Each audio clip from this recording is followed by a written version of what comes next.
My zero turn mower broke down and I can't push it.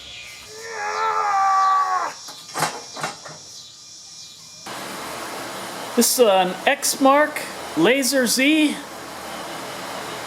2014 model, and I want to show you real quick how to release the drives so you can push it if it ever breaks down.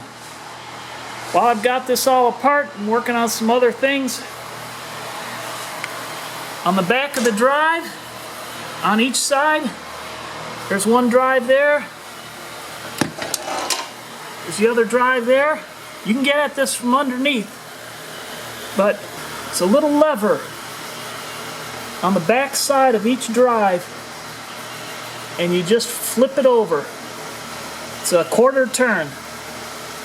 Just flip it like that. You can get at it from underneath, just inside the wheel.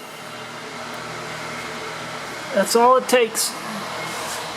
Same thing on this side. It's a little lever right here.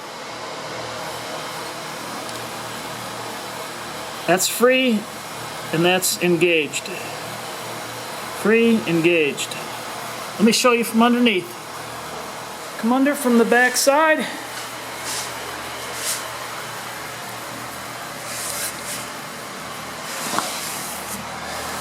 Just inside each wheel.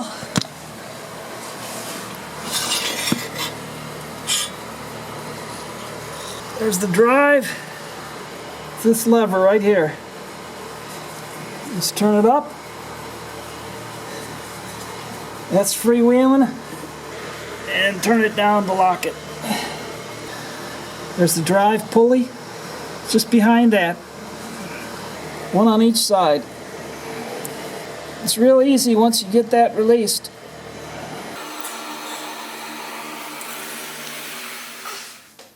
And you unlock them.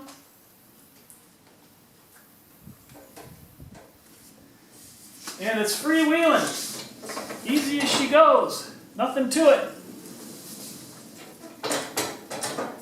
So I hope that helps somebody out. If it does, give it a thumbs up.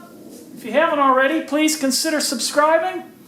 And I look forward to helping you with other projects online.